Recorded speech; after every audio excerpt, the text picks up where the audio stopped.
We'll be sharing our own screen, right? Yes, we will allow you to share your screen. You could definitely present. Well, welcome everybody. Again, as always, I'm Eric Cox. I'm a proud member of the Netcapital team. Let's allow one moment for everybody to settle in. Thanks.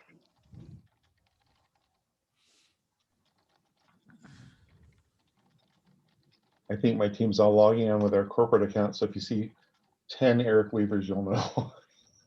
Okay, no problem, no problem. And Farouk, sorry to cut you off there. Yes, we'll allow everybody to share your screen. And I think you should have access to that. I did enable it. Let me go ahead and actually make sure that those settings are correct though. Yeah. Hey, Juan. Hey, Eric. How's everybody doing? Good to see some faces, man.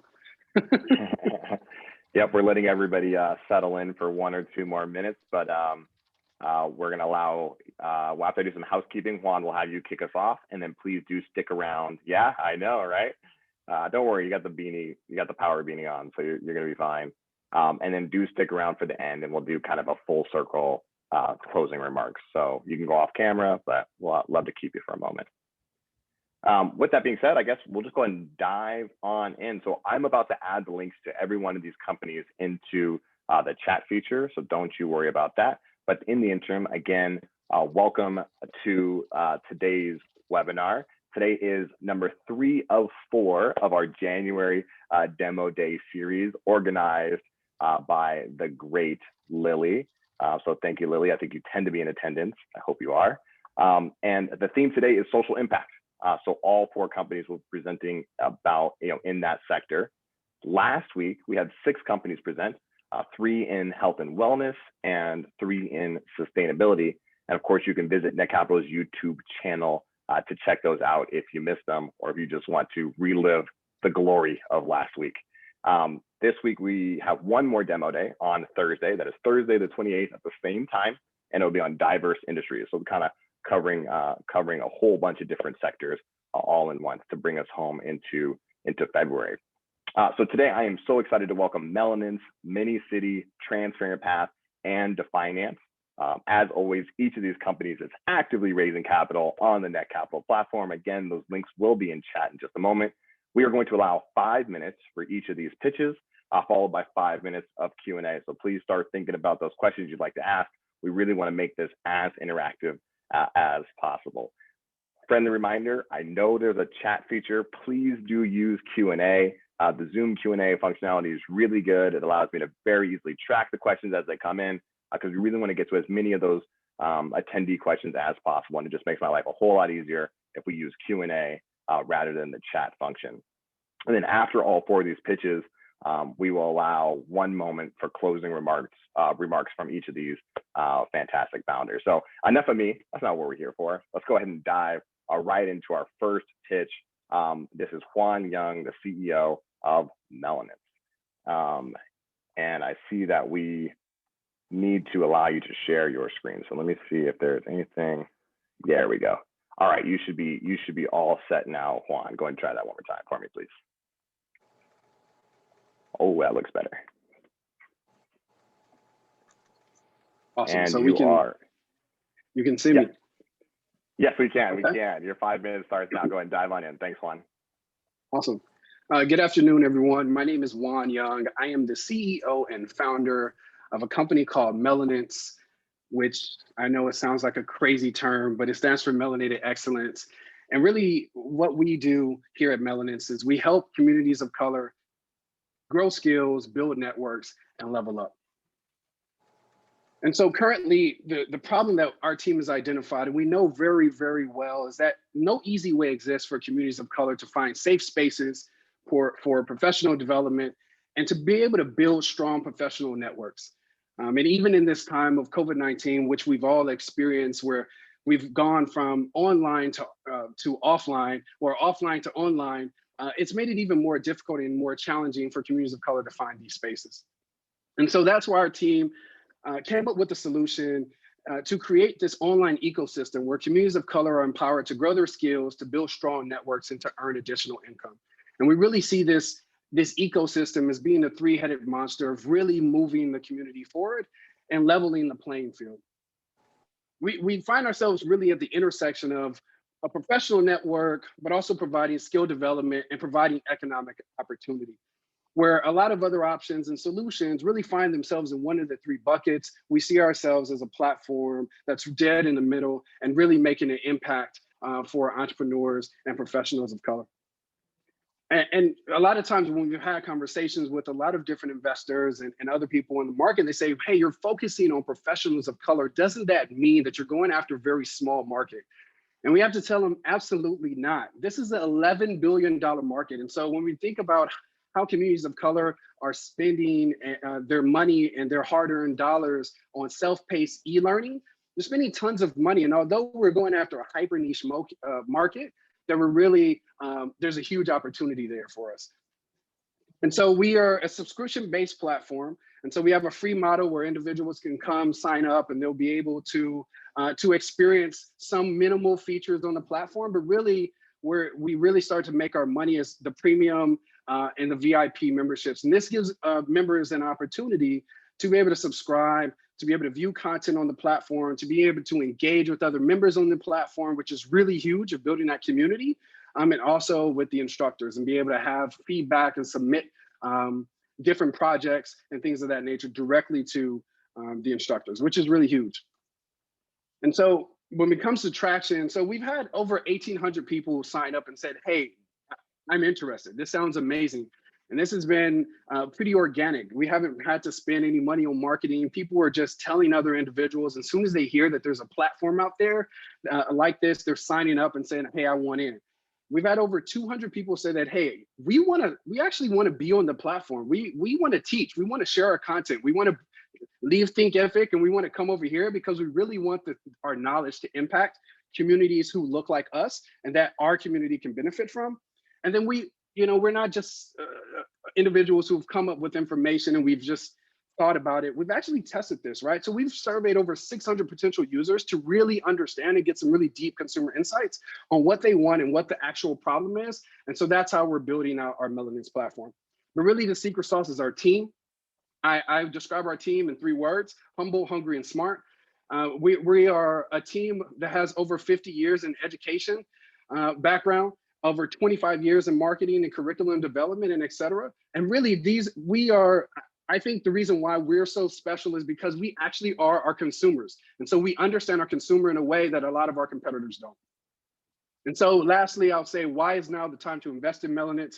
Because this is the perfect time. Obviously, we are in a pandemic and who knows the next time we'll be able to go back outside, but online ed tech and learning in a way of on this virtual environment is gonna be here for a long time. Our team, hungry, humble, and smart. And then we actually have some traction. So we're not starting from ground zero.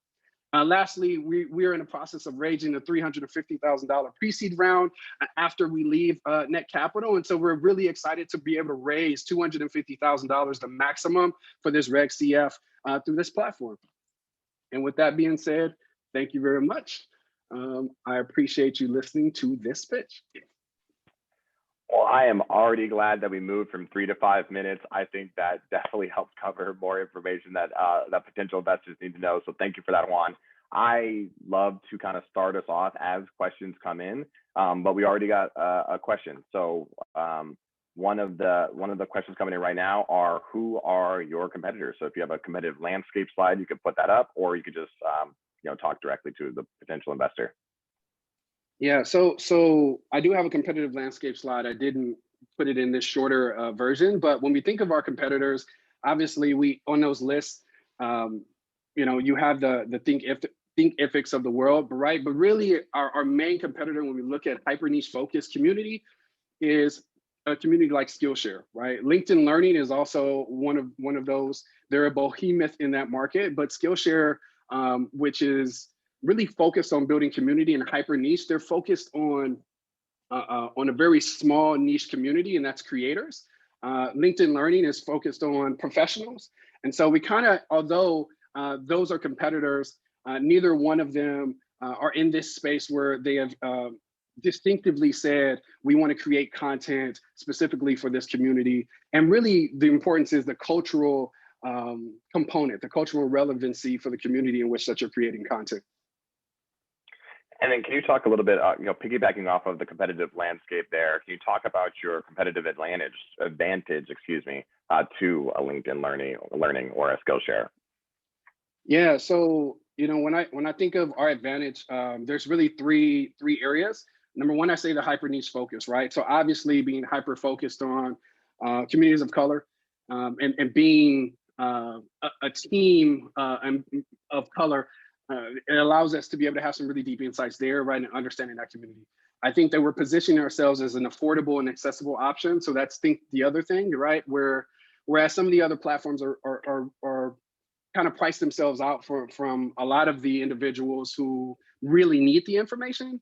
And then I think being able to execute, right? So our go-to-market strategy and our execution from our team, I think, is really important as well. So I say the hyper niche focus, our positioning, and then our execution is really how I see ourselves differentiating ourselves from kind of that platform. I will add that one of the things that we realized through having interviewed and surveyed over 600 individuals potential on the platform is that we understood that entrepreneurship was the #1 subject that people wanted to learn about. And so we've actually began to double down on the content that we produce, double down on the type of workshops and seminars and the value which is on entrepreneurship. And so we realized that we're going to go all in on entrepreneurship to start. And then from there, we'll kind of expand some of the other categories and course content and things of that nature on the platform. Absolutely. And coming in right now, how many customers do you currently have? Yeah, so right now we actually have a little over 500, and that's in the last, I would say, probably 45 days. We haven't really focused on trying to do a hyper growth strategy because we've really been trying to grow in a way that we can provide the most value. And so I can tell you what we have done. We're at 86% as far as our retention rate. About 65% of every person on our platform actually opted to do the yearly membership as opposed to a monthly membership, which for us is huge because people are saying, hey, we're here for the long term.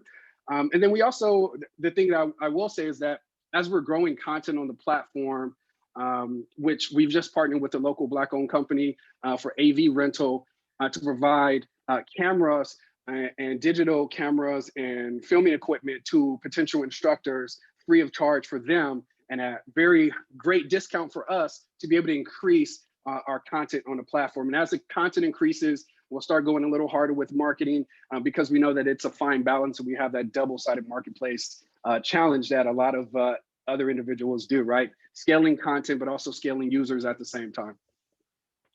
And I think that's a really good point. And obviously, Netcapital is a marketplace. We understand the double-sided marketplace dilemma. Can you tell us a little bit about how you are actively engaging and recruiting content creators? And I understand part of it really is that making it easier to create content, right? Access to high-quality cameras. I'm running on a little kind of a junky Logitech, so we'll have to talk offline about upgrading my set. But how are you getting content creators to create the courses in the first place?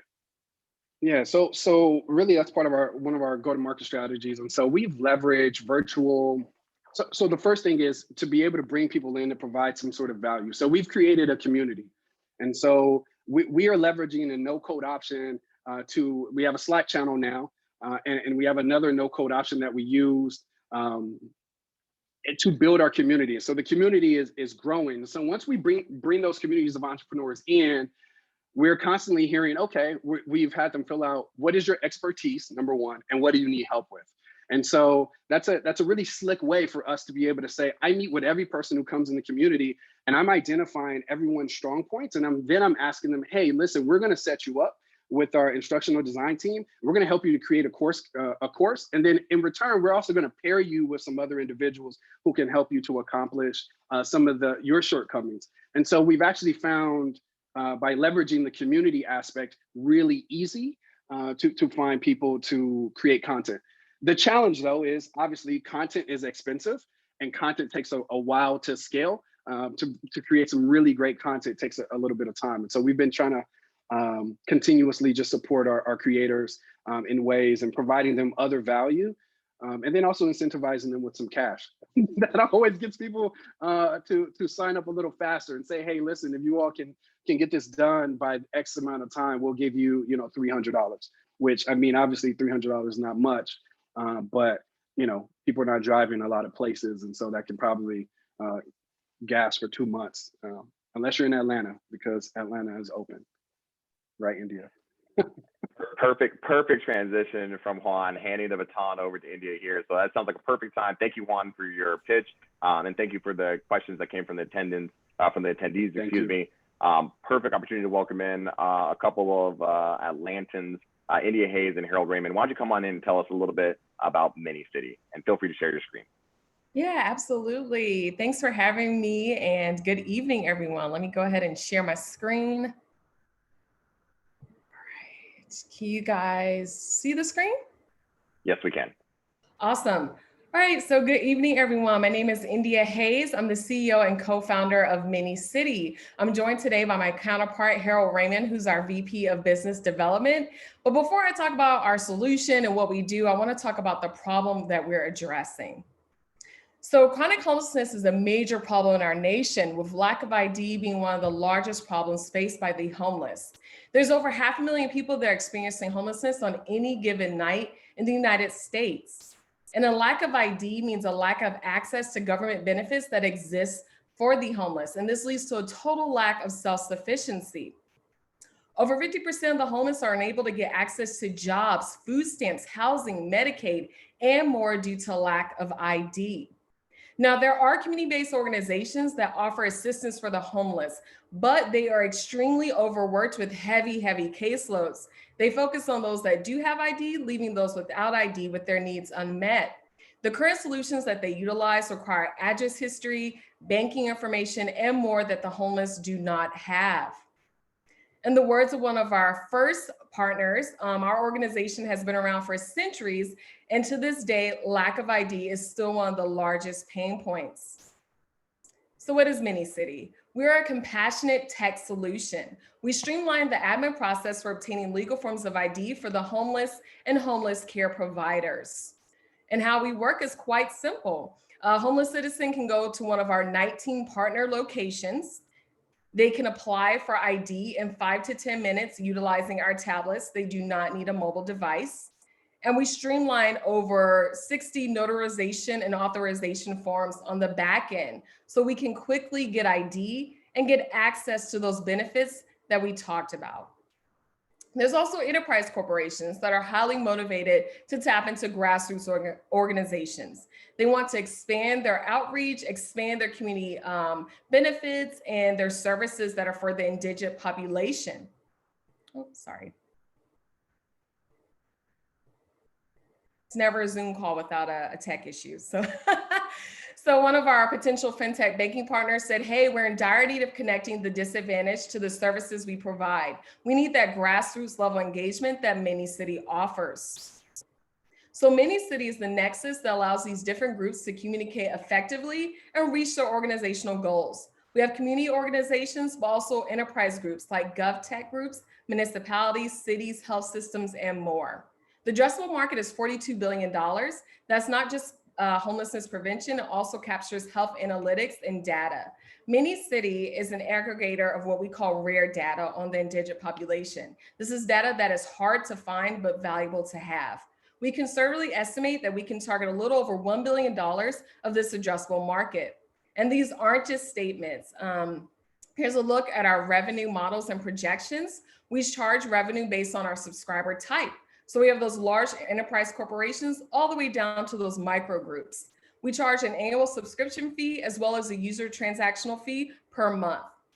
And again, these are not just statements. We have the traction and validation to back it up. We started last year with just 4 customers. We currently have 19 paid customer sites and institutional investment from Scat Pro as well as Comcast. And we're launching this quarter with Comcast Military, our first enterprise customer. And this is a team that's doing it. We have over 20 years of experience in tech, design, and social impact. Of course, there's me and Harold. We also have Saurabh Jha, our CFO, who is a PhD in mechanical engineering, a 2-time startup founder. He's filed multiple tech patents. We have Anita Jones, who has done extensive work in public health and with the homeless. And we treat our partners like family. We operate like a family, and that's because Harold and I are actually siblings as well. We are family members.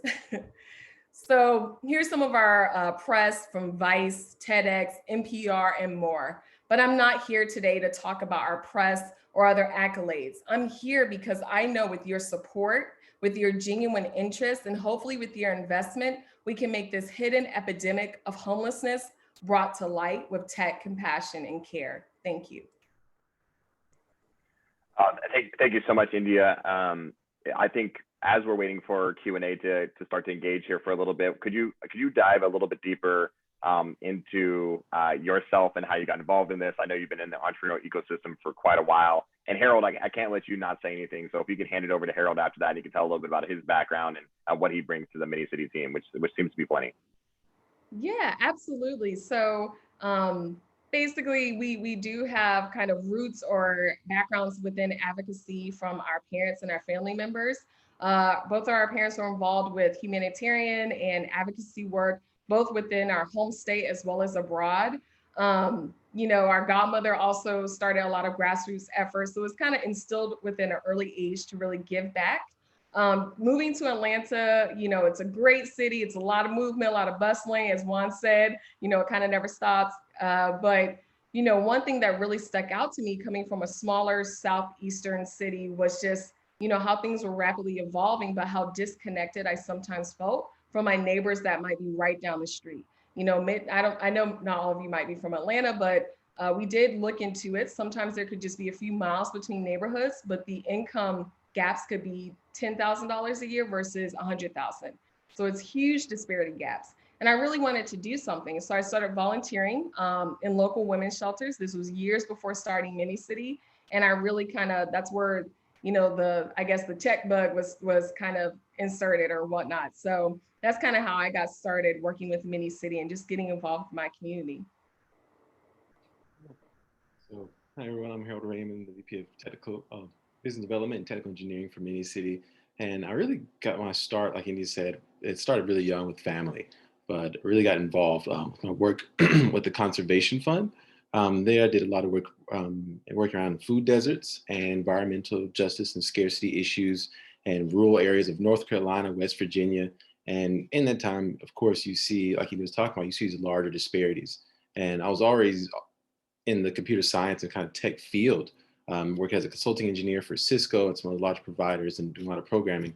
So once Indy started much of her work in Atlanta, it was great synthesis and kind of synergy to find out a great solution and tech solution and digital tool to alleviate some of these issues in our communities. No, that's fantastic. Thank you for that. And we're already getting some questions, and I know we have a couple minutes left, so we're going to rapid fire a little bit here. But can you explain the significant opportunity that exists to work with municipalities, and are you in talks with any cities already? Good question. Yes, that was a great question. We are in talks with other cities, and there's a wealth of opportunity at the city level. So City of Denver actually approached us about a potential pilot, which would be phenomenal. They were asking us about, can our tech handle it? It definitely can. We're actually launching within Philadelphia and looking at working not just with Comcast Military in Philadelphia, but also hopefully the city. And then in terms of, the opportunity areas, cities really are, everyone says it, but they really are looking to make their cities more sustainable, more connected. It's a bit controversial, but a few cities, if you want to look it up, like Abilene, Texas, have effectively said, hey, we are at functional zero. We have no veteran homelessness, or we don't have chronic homelessness. And a lot of those efforts are possible because of data and tech and community efforts. So it's really intentional. It's great if you look up the case studies, but we feel like we're poised to be kind of on the forefront of that as well and make that a reality for all cities. And I'm hearing a lot of questions coming through Q&A. Everybody wants to know where's next. Where are you going after Atlanta? Where are you bringing this good tech? And I'd love to hear your thoughts on that. Definitely Philadelphia, again, because of the wonderful partnership with Comcast Military, hopefully City of Denver. And we're very close to the Southeast, and there's so much opportunity area within LA just because, one, they do invest within, eradicating homelessness, and it's a huge issue, affordable housing. I know that was kind of everywhere, so I guess the answer is any and everywhere that we're able to deploy the tech. Well, I'm not even speaking for myself as a LA born and raised, but I see panelists and attendees are coming in. Come to LA, need to come to LA. I guess we're jumping. LA is moving up the list. No, I'm joking. Sounds like you have a very clear path for expansion. And so I'm going to take this last question here because I know we were 1 minute over. Yes, we're on time. How long did it take to gain this type of traction? Good question. That is a great question. So I know looking at this year or the previous year and getting 19 sites, it feels rapid, but it actually took a lot of concerted effort. Prior to that, we did a pilot for a year with a youth shelter. It's very focused and it was backed by the Center for Civic Innovation. So a lot of our efforts, I don't want to go on too long, but we went from manual, like in the shelter, to a web portal, to the current tablet. And we felt like that gave us a lot of insight into working with the community one-on-one before we were able to gain that traction. Perfect. And I think we are going to wrap up. I know I'm also seeing, obviously, Netcapital's headquartered in Boston. I see some Bostonians wanting to throw their hat in the ring as well. So I love to see that everybody sees a vision for this in a national and probably even a global application. That being said, got to cut you off. Thank you so much, India and Harold. And we were just going to keep this train moving. Oh, I'm actually going to pause right here for my classic shameless plug. As always, every presenter here represents a company that is actively fundraising on the Netcapital platform. You can go directly to the links that I added into chat where you can learn a little bit more. There's also a discussion section, so you can ask questions if we weren't able to get to your question, but you can also click that invest button and invest directly in these companies and support them in that way as well. So you can go directly to Netcapital and search the name of the company, or you can click the links in chat. And that is our halfway mark. So that being said, we're going to keep it going. Next up is Transparent Path. Eric Weaver, why don't you come on in and tell us a little bit about Transparent Path? Thanks, Eric. Can you guys hear me okay?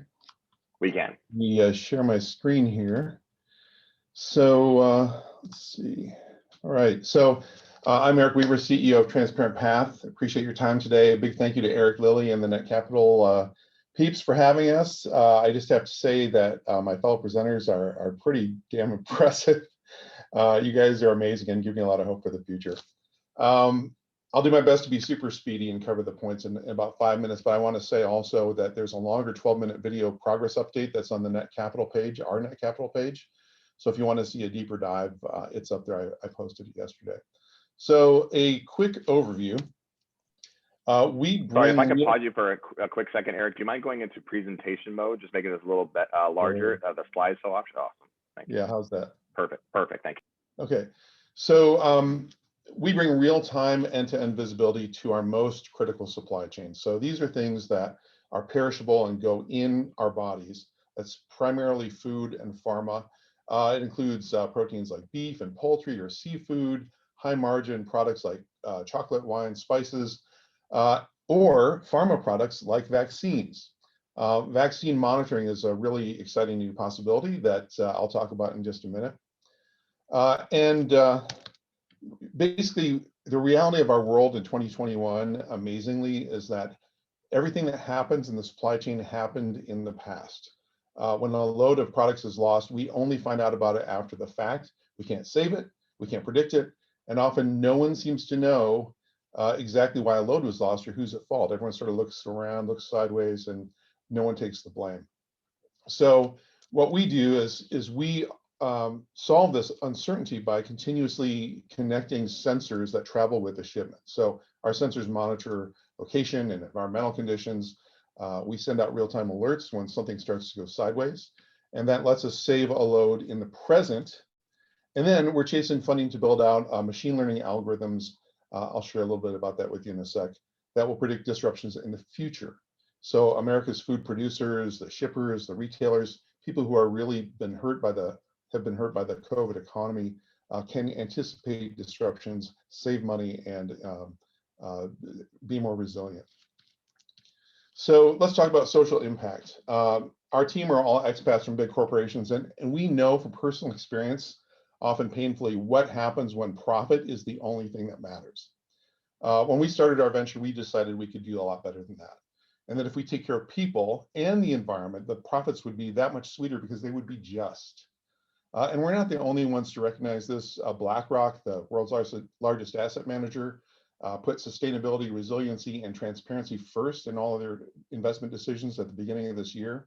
And if you've been following Davos, the conversations there, everyone is talking about how this idea of zealous cost cutting for years and years and years has made our supply chains actually incredibly fragile. Sustainability sounds great and everyone talks about it, but what we wanted to figure out is what is the tangible impact that we could do? What's the real world rubber meets the road issue around sustainability? Here in the US, we waste $218 billion worth of food every year. And then we have 50 million Americans hungry. It's crazy. According to Maersk, 75% of all food waste occurs in the supply chain before food gets to the grocery store. So this isn't, Johnny scraping his mashed potatoes into the trash and that's causing the world to explode. This is all happening due to this sort of black hole of data that exists inside the supply chain. So if we were to reduce, to put these in real numbers, the supply chain waste by 1/100%, we could save our customers more than $16 million in annual food waste. That's 3,000 metric tons that would have gone into a landfill. We wouldn't have had to pump 282,000 gallons of fresh water out of our aquifers. We wouldn't have to dig up 35,000 barrels of oil or put another 15,000 metric tons of CO2 into our skies. So just moving the needle just a tiny bit is going to help significantly. And the other thing that is part of our charter, our social purpose charter, is to reduce financial risk. True story, let me share this with you here. My cousin picks up a load of crab meat from, oh, hello, sorry, wrong screen.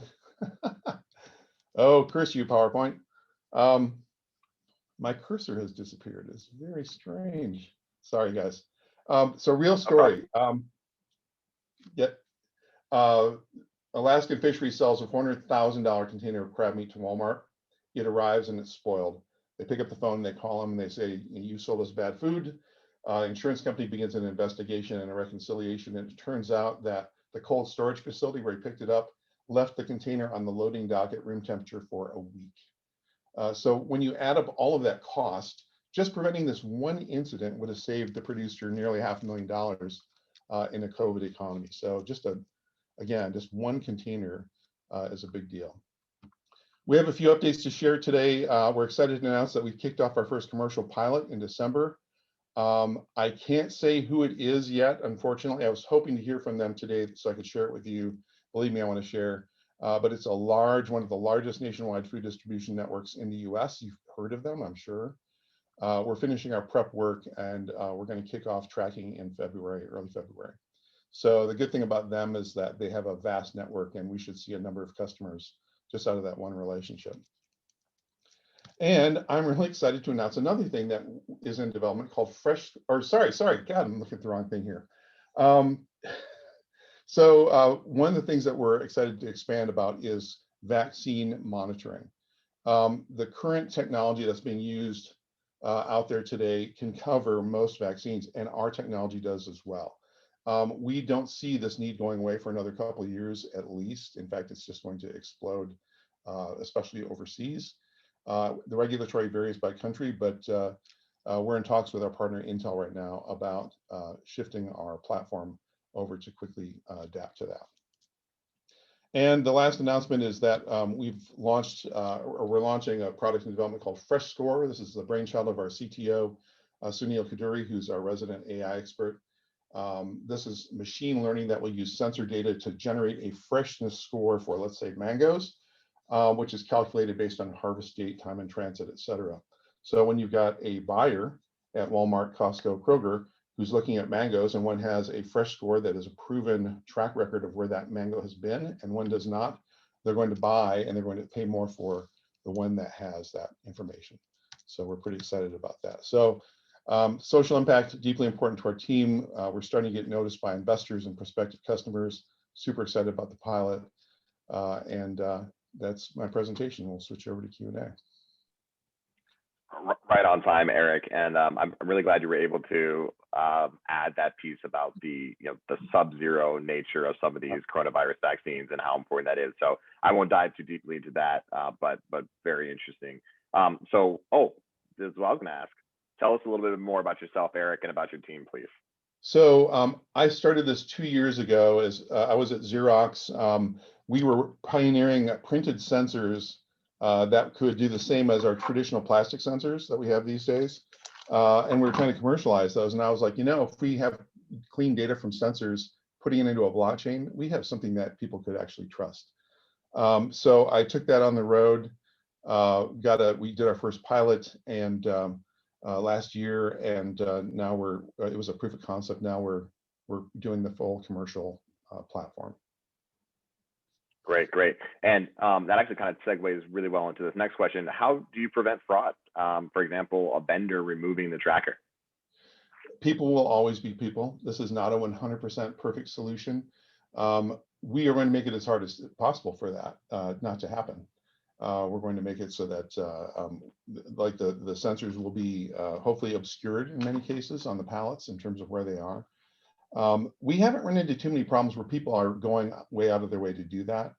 With COVID and vaccines and things like that, the stakes get higher. So you know, we may start seeing more hardcore fraud, but at least we can intercept diversion immediately when it starts to happen. If people are leaving the product out, which we saw in Wisconsin a few weeks ago, we'll be able to tell that immediately as well. So we got another panelist, or sorry, another attendee question here. Who are the main competitors in this area? And if you could add a competitive advantage to this as well, that'd be great.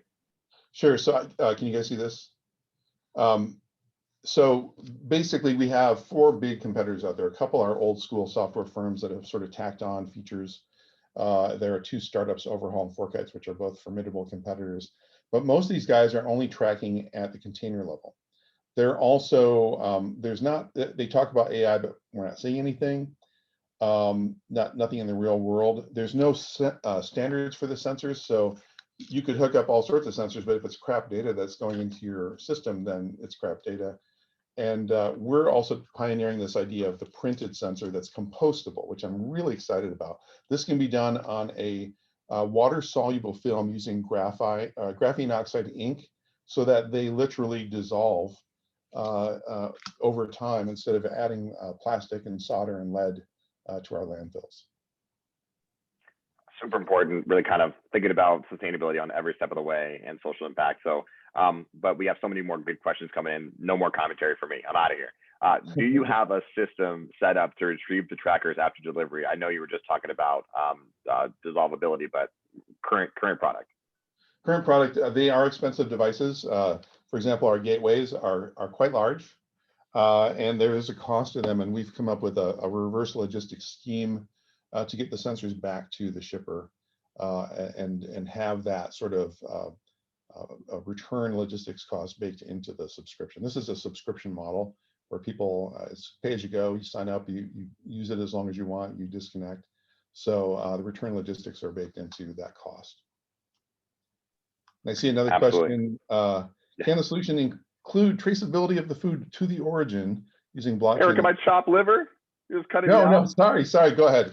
Go ahead, please, Eric, moderator.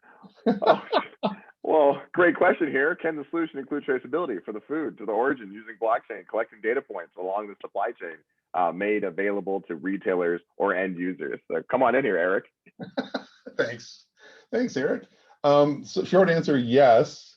One of the things that we've been working on is a platform called Proof Score, which is basically a mobile app that will give consumers the highlights of the route that product took to get to you. Now, you've seen Amazon use this kind of thing. Your delivery is 10 steps away or whatever. We want to provide enough information so the consumer can feel confident in where the food has come from, how it got to them, and what happened along the way. We're not going to include all of the data points. They don't need to see all of the sausage making, in some cases literally, but we will be able to provide that provenance, that record of provenance, back to retailers who are going to pay more for that. And then also for consumers who will be same thing. If you've got a mango that has a proof score or fresh score and one that does not, you'll probably go ahead and spring for the one that you can trust more. And perfect. And that brings us right to the 441 mark. So thank you so much for all the questions that were asked. And Eric, fantastic presentation. This is where we're going to start segueing into our very last presentation. But I do want to remind our panelists to please stick around. There's going to be another opportunity to give this kind of final closing remarks. So I'd love to have you all stick around. If you want to go off video, that's fine. But please hang out with us for one moment longer. So with that being said, we have our last presentation on social enterprises. So Farouk, why don't you come on in and tell us a little bit about the finance? And you are muted. All right. right. Can you guys see my screen? We can. All right, fantastic. So thank you, Eric and Lily and everybody else who puts this together. Really appreciate it. My name is Farouk Siddiqui. I'm the founder and CEO of Definance, and we are tackling the student debt crisis. Now, I can talk to you about the more than $1.6 trillion student debt crisis that's growing 10% annually. In a couple of years, will be over $2 trillion.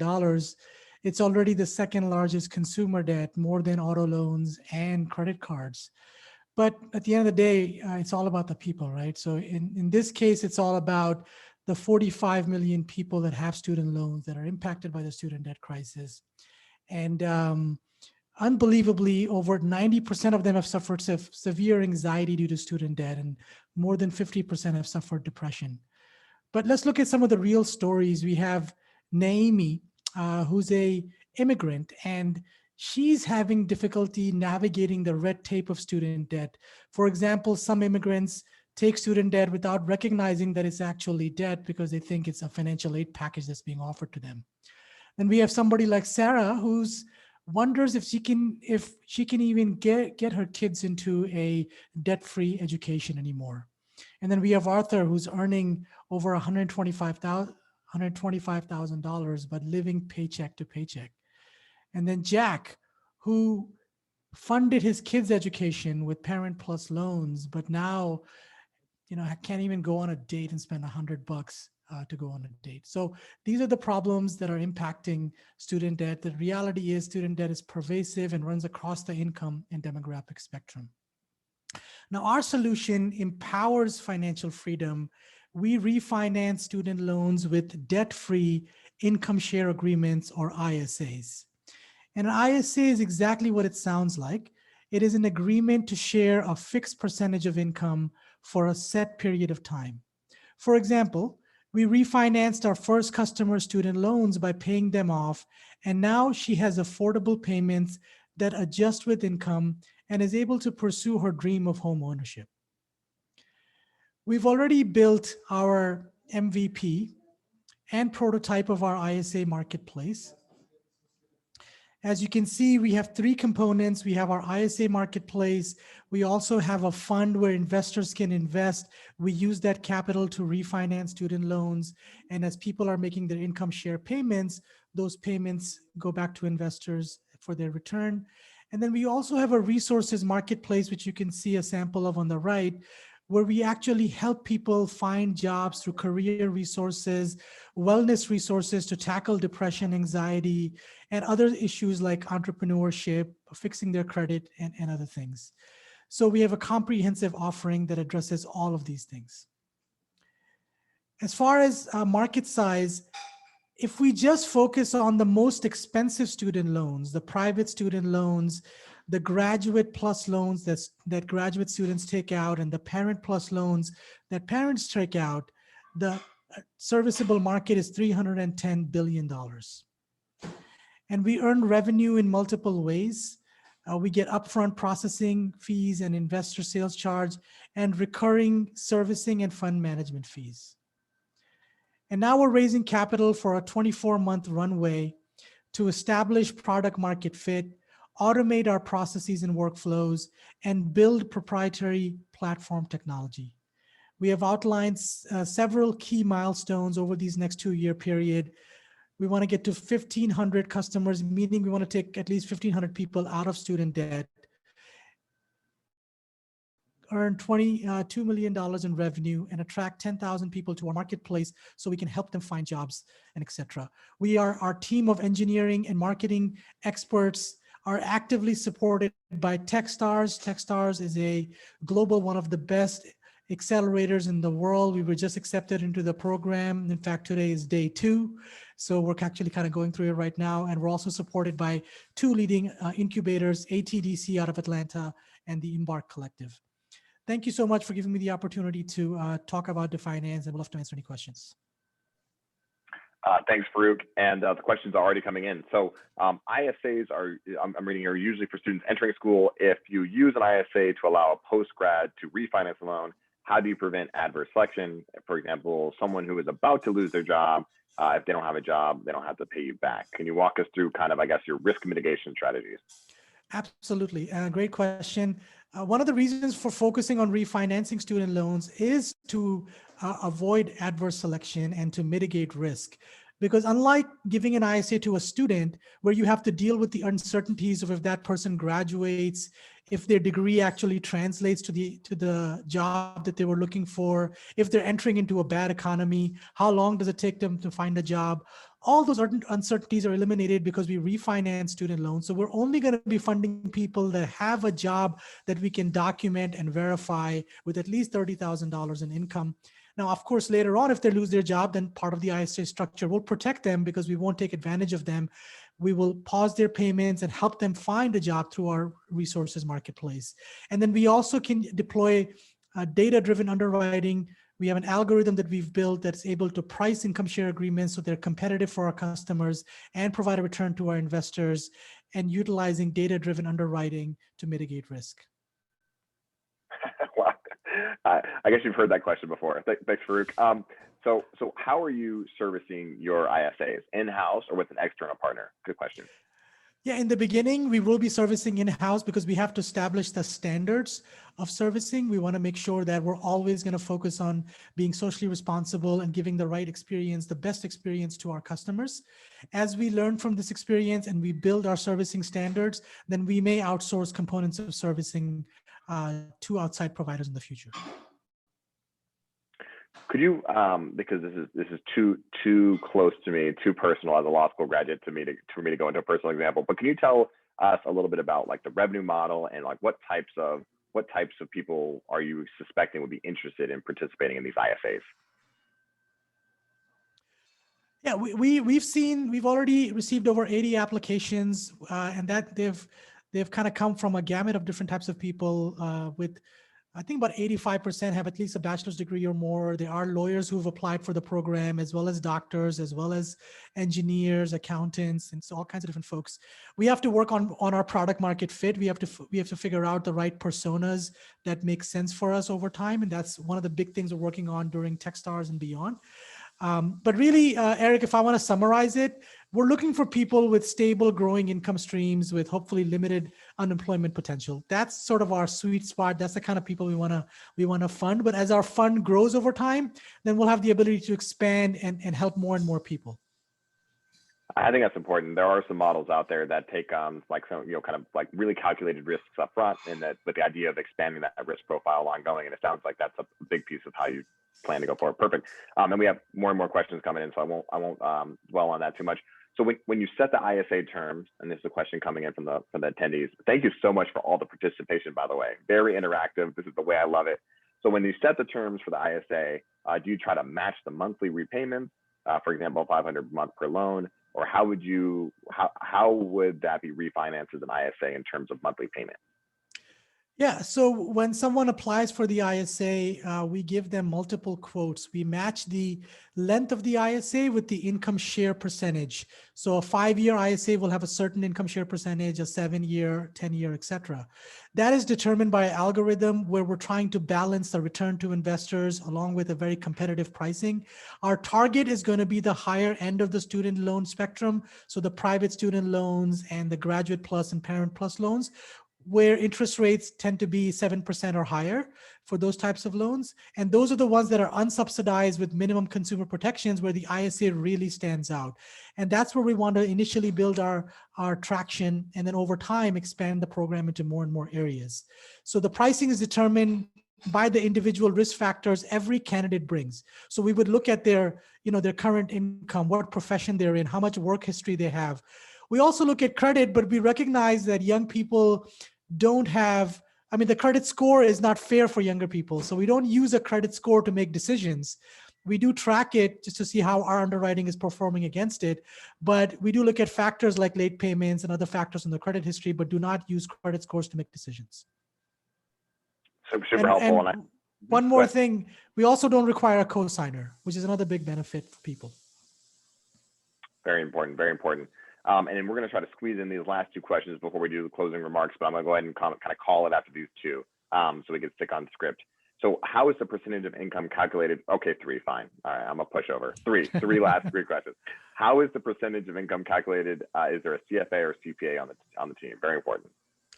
Yeah, we have been working with a CFA. One of our initial angels was a CFA, is a CFA, and we've been working with CPA as well to fully model out the fund and also to develop the modeling for our pricing structure. But like I said, the pricing is a balance between the return to investors and a competitive pricing for the people that are refinancing student loans. Ultimately, as we learn from our experience, collect more and more data, we'll be able to fine tune the pricing more because we'll learn about actual career trajectories of our customers. Perfect. And then are you looking to raise operational capital as in paying salaries, et cetera, or are you looking to raise financing capital to pay off the loans that are being refinanced? Good question. Yeah, the great question. The current Netcapital campaign is for operational capital for the business, but we also have a capital raise that began recently for the fund itself, where we can use that capital to refinance student loans. That's not going to end. That's a forever process. We always have to raise capital to do that. However, the Netcapital raise will end at some point, and then we're going to raise more capital after we go through the Techstars program, and I'll talk about that more in the closing remarks. Perfect. And last one, sneaking in here, does this only apply to college or can it apply to professional development as well? Good question, Danielle. Yeah, the minimum criteria is someone with at least 30,000 in income. College degree is not required, but if you don't have a college degree, then of course work experience will be a much more heavily factored situation within underwriting. So we're going to need to see more work experience with that, but we are open to anyone that can demonstrate, like I said, stable growing income with limited unemployment risk. Fantastic. Well, that kind of concludes our regularly scheduled programming, but please do stick around. We're about to do closing remarks. Farouk, if you don't mind stopping your screen share while I kind of preface this up. As always, this has been recorded and will be uploaded to the Netcapital YouTube account, so do not hesitate to share this liberally. We want to get as much exposure to these founders and their companies as possible. But now we're going to go into our closing remarks with our last few minutes. We're going reverse order, as I mentioned before. So Farouk, Eric, and then India and Harold, and then Juan, I'll bring this home. Last prompt here, Farouk, starting with you. Why should the people that are listening right now, the attendees and future listeners who are watching the recorded version, why should they go to Netcapital right now and invest? Well, our campaign is ending in 3 days or on Friday. So there's an urgency there as well. You don't have much time left. So definitely this is the time to do it. The team, we have, myself, I'm a little bit older, but the team is very young around me. We are very, very passionate about this problem and we are fully committed. We've drank the social responsibility Kool-Aid. We want to solve this problem big time. And from an experience perspective, my strongest experience is in risk mitigation, credit underwriting. So the stuff that's going to be crucial to our success long-term is what we have. And then we have tremendous support with Techstars. Now, Techstars is a global accelerator program. They've invested in our company. They're our first institutional investor. And because they're invested in the company and we're going to go through their program, we're going to get our valuation raised in the next 3 months. So if you invest, you're going to see a bump up in your valuation right away. We're going to come and raise capital afterwards with a much higher valuation. And Techstars, they have 2,200 companies they've invested in, 32 billion market cap, multiple unicorns. And the most amazing statistics is 86% of their companies are still active or have been acquired. And that's an amazing success rate for Techstars companies. So we feel very strongly that we've gotten great validation from Techstars. And like I said, we're ready to kill it. So come support us and become a part of the solution, solve the student debt crisis. Wow, killer, Farouk. And just for anybody who was uncertain, that was sounded like a lot of opinion. Those weren't forward-looking statements. We're not projecting future success here. We're just they're leaning into the facts there and a little bit of opinion from Farouk. But we're gonna keep moving. Thank you for that. Techstars is a great organization. We're a fan. We're a partner. Eric, why don't you come on in and tell us why should people go directly to your Netcapital landing page and invest right now? Everyone says the right team at the right time, but in our case, I totally believe that. The fact that we are all expats from corporate America at this crucial shift in business. Like if you think about going back to the way things were, the sort of last gasp capitalism, and just getting every penny down to a fraction of a penny, that's ruled our economy for decades now, and it's clear, and the thought leaders around the world are talking about this, how clear they are about this, that won't work anymore. You can't just grind people and the environment into the dirt and expect to make massive profits and, you know, yay us. It's really time for folks who've worked in that system, that's my team, to really help those folks realign their thinking to investing in these technologies that we've had for years. If you look at most supply chains, they are run by fax machines and filing cabinets. I didn't even know you could buy a fax machine anymore, and yet all these businesses are using this. So we do technology all day long. We've worked for food companies, we've worked for tech companies, we've worked for social impact companies, and you know, it's time to there's a clear need to invest. They're talking about it at Davos. They're talking about it in boardrooms. We're also, one last pitch I'll make is that we're all no BS. The reason it's called Transparent Path is that we are transparent. We believe in radical transparency as a way forward to get us out of the mess we're in. So thank you for listening today, everyone. Thank you so much for that, Eric. And friendly reminder, you can invest in all of them. This is not a competitive landscape.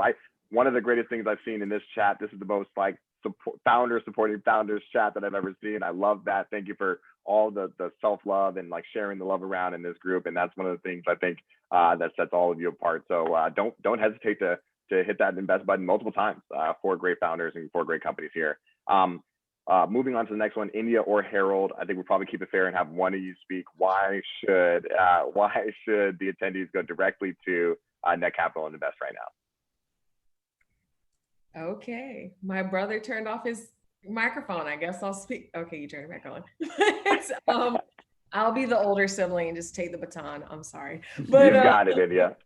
But you should definitely, it's really simple. You should invest into Mini City if you believe in inclusive cities, if you are a champion of more informed cities, if you're a champion of all of our citizens being kind of included in the fabric of society and taking those next steps and being more sustainable and more incorporated, then please invest in Mini City. You know, we're not just saying, you know, that we're helping others. We actually have helped and assisted hundreds of homeless citizens, hundreds of caseworkers. And I know it's easy to throw out the really flashy corporate enterprise group, but we are working with Comcast Military. They were one of our early investors, but long before that, our team has been really passionate about this need point.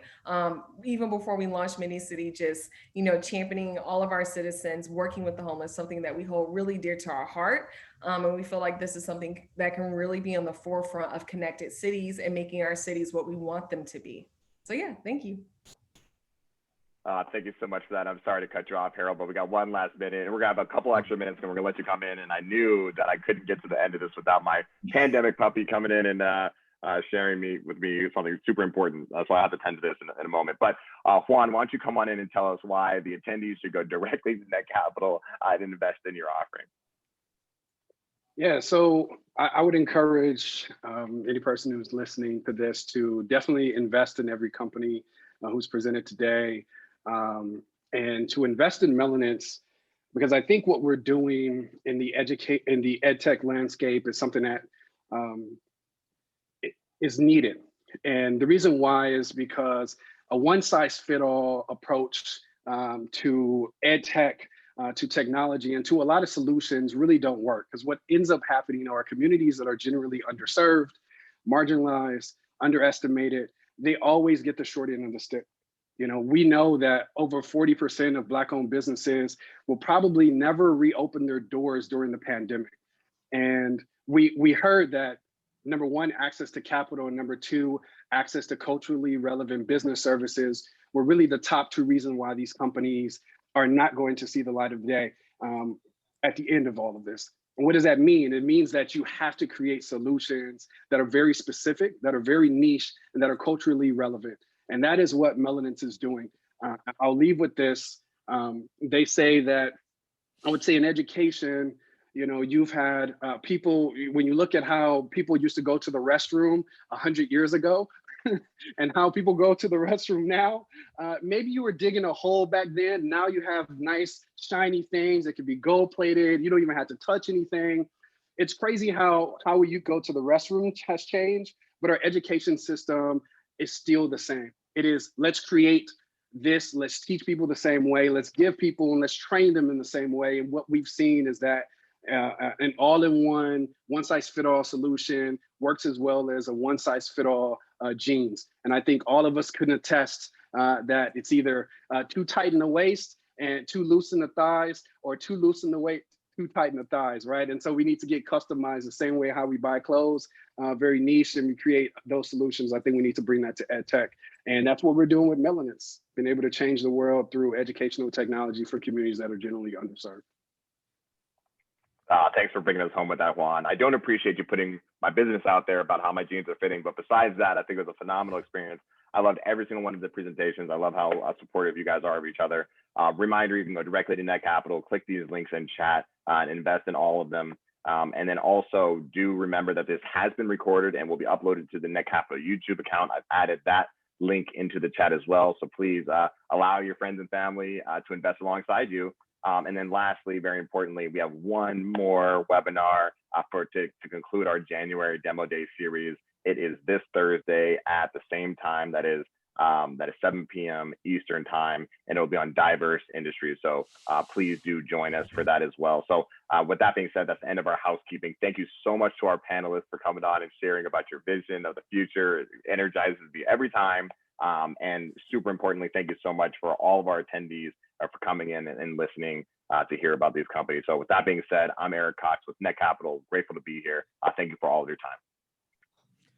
Thanks, everyone. Thank you, everybody. Great being on here with you guys. Thanks, Eric. Thank you, everyone. Be safe. Bye now.